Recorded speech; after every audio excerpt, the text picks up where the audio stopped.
Assalamualaikum warahmatullahi wabarakatuh. Selamat pagi anak-anak. Kali ini kita akan belajar pelajaran sejarah kebudayaan Islam.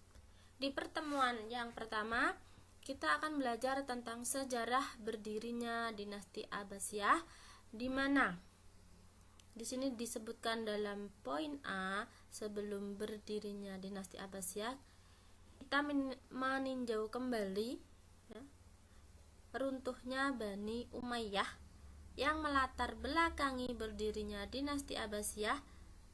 Barulah adanya proses pembentukan dinasti Abbasiyah.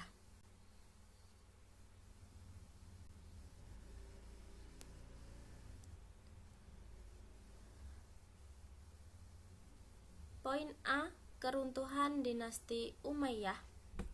Di sini Ibu sebutkan 4 yang melatar belakangi keruntuhan dinasti Umayyah. Yang pertama yaitu figur khalifah yang lemah. Figur khalifah yang lemah ini terjadi pada pemerintahan Yazid bin Abdul Malik.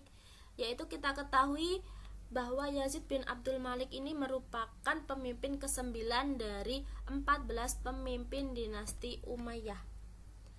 Pada masa pemerintahan Yazid bin Abdul Malik inilah khalifah hanya menghabiskan waktu untuk berfoya-foya dan mengabaikan urusan negara. Inilah yang menyebabkan lemahnya figur khalifah pada saat tersebut. Selain itu, para khalifah Bani Umayyah tidak lagi bisa mengembangkan darah bangsawan Arab murni ya, karena kita ketahui sebelumnya bahwa pemimpin dinasti Umayyah itu berasal dari keturunan bangsawan. Nah, pada saat kepemimpinan Yazid bin Abdul Malik inilah merupakan khalifah Islam pertama yang ibunya adalah seorang budak yang dimerdekakan. Yang nomor 2 yaitu pemerintahan yang korupsi. Sistem pemerintahan kita ketahui dalam dinasti Umayyah yaitu menganut sistem monarki. Apa itu monarki? Monarki yaitu sistem pemerintahan turun-temurun yang telah menyalahi pemerintahan pada masa Khulafaur Rasyidin. Selain itu, karena para pejabat negara merupakan satu keluarga, maka praktek korupsi tidak dapat diadili. Yang nomor 3 yaitu perebutan kekuasaan. Ini terjadi ya dalam anggota keluarga dinasti Umayyah. Hal ini terjadi pada masa pemerintahan Marwan bin Hakam yang menginginkan kedua anaknya menjabat sebagai khalifah, di mana anak Marwan bin Hakam ini itu Abdul Malik dan Abdul Aziz. Yang keempat yaitu munculnya gerakan pemberontak. Kenapa ini muncul gerakan pemberontak? Karena para khalifah lemah, sistem pemerintahan berada dalam keadaan yang kacau. Para pejabat hanya mengutamakan kepentingan pribadi untuk memperkaya diri dan berfoya-foya. Hal inilah yang mendorong terjadinya banyak pemberontakan. Bahkan serangan dari kelompok Abu Muslim Al-Khurasani dan Abu Abbas As-Safah untuk membentuk sebesar yang berusaha meruntuhkan kekuasaan dinasti Umayyah.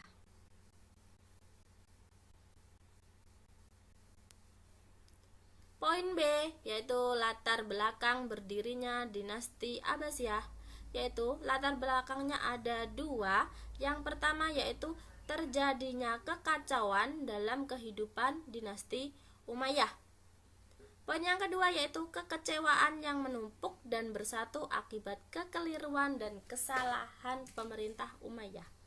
Hal-hal yang dilakukan Bani Abbas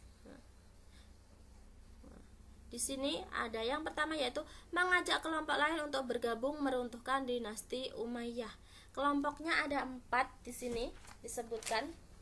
Yang pertama yaitu kelompok Muslim non-Arab, biasanya kita sebut dengan kelompok atau golongan Mawali.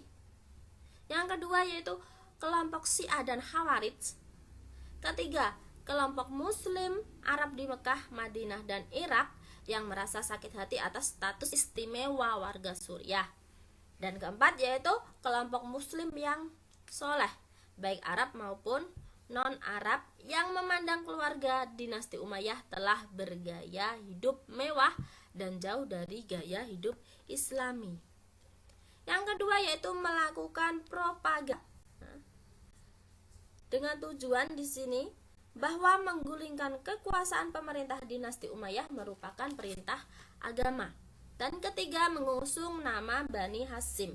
Di sini tidak mengusung nama Bani Abbas ya, tetapi mengusung nama Bani Hasyim.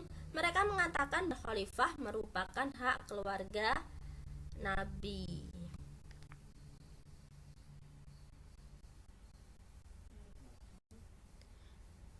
Poin C yaitu proses pembentukan dinasti Abbasiyah. Yang pertama yang dilakukan yaitu langkah-langkah Bani Abbasiyah mendirikan dinasti Abbasiyah. Yang pertama yaitu membentuk gerakan bawah tanah yang dipelopori oleh 3 tokoh, di mana tokoh tersebut yang pertama yaitu Muhammad Al-Abbas. Al-Abbas ini atau biasanya sering disebut dengan Abu Abbas As-Saffah. Di mana Abu Abbas As-Saffah ini pendiri dari dinasti Abbasiyah. Jadi tokoh yang pertama yaitu Muhammad Al-Abbas atau yang dikenal dengan Abu Abbas As-Saffah. Yang kedua yaitu Ibrahim Al-Imam, dan ketiga yaitu Abu Muslim Al-Khurasani, di mana Abu Muslim Al-Khurasani merupakan propagandis yang paling sukses dan terkenal.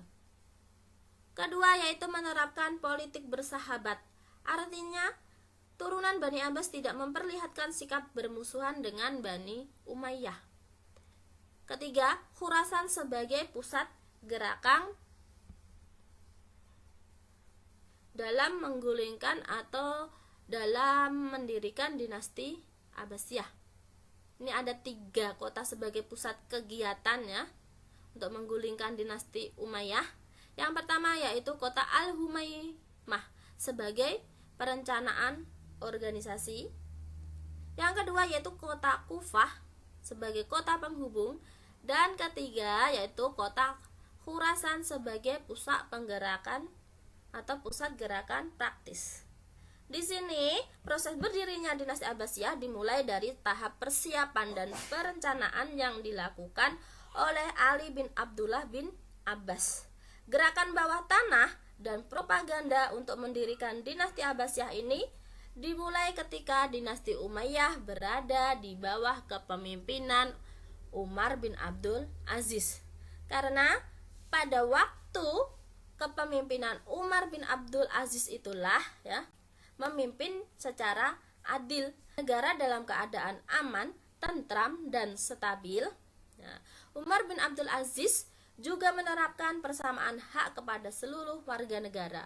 Kondisi ini memberi peluang pada Bani Abbas untuk menyusun kekuatan dengan melakukan gerakan bawah tanah dan propaganda di kota Humaimah. Nah, jadi itulah latar belakang berdirinya dinasti Abbasiyah. Sekian dari Ibu. Wassalamualaikum warahmatullahi wabarakatuh.